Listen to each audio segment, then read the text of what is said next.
Assalamualaikum warahmatullahi wabarakatuh. Perkenalkan, nama saya Suci Cahyani dengan NIM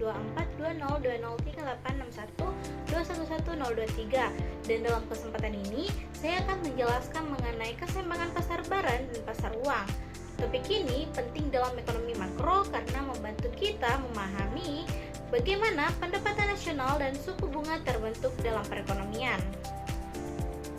Keseimbangan ekonomi tidak hanya bergantung pada satu pasar saja, tetapi pada dua pasar utama, yaitu pasar barang dan pasar uang.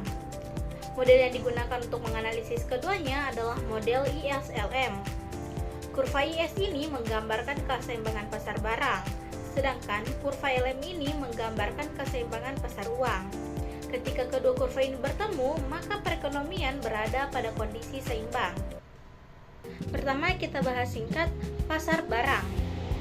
Pasar barang dikatakan seimbang ketika permintaan agregat sama dengan output atau pendapatan nasional.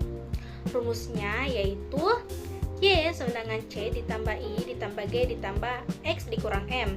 Ini berarti pendapatan terdiri dari konsumsi, investasi, pengeluaran pemerintah, dan juga net ekspor.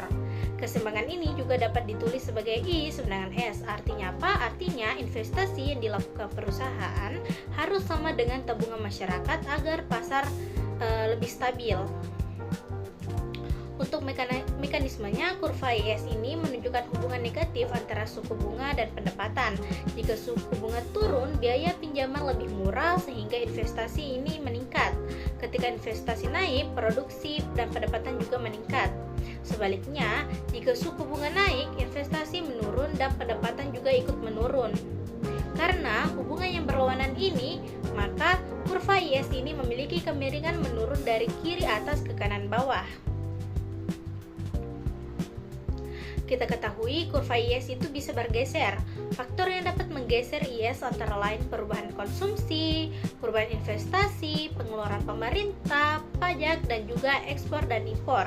Sebagai contohnya, ketika pemerintah meningkatkan pengeluaran, maka kurva IS ini bergeser ke kanan sehingga pendapatan nasional itu meningkat.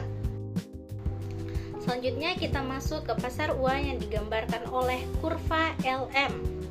Pasar uang seimbang ketika permintaan uang sama dengan penawaran uang atau MD sama dengan MS. Kurva LM menunjukkan hubungan positif antara pendapatan dan suku bunga.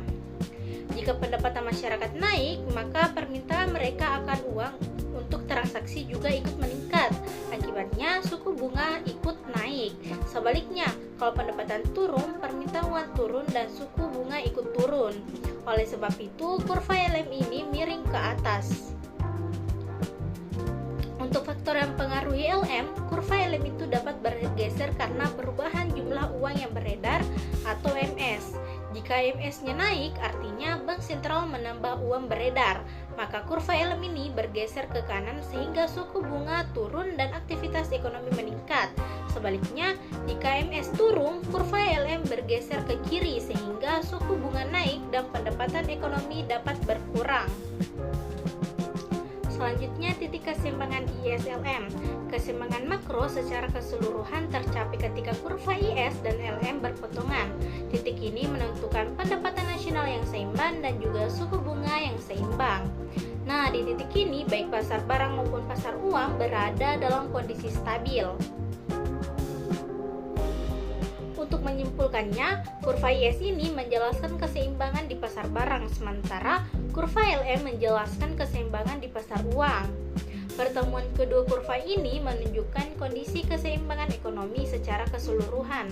Kebijakan pemerintah seperti fiskal dapat menggeser IS, sedangkan kebijakan moneter dapat menggeser LM. Nah, dengan memahami ISLM ini, kita dapat melihat bagaimana perubahan kebijakan memengaruhi pendapatan nasional dan suku bunga. Mungkin cukup sekian penjelasan saya mengenai keseimbangan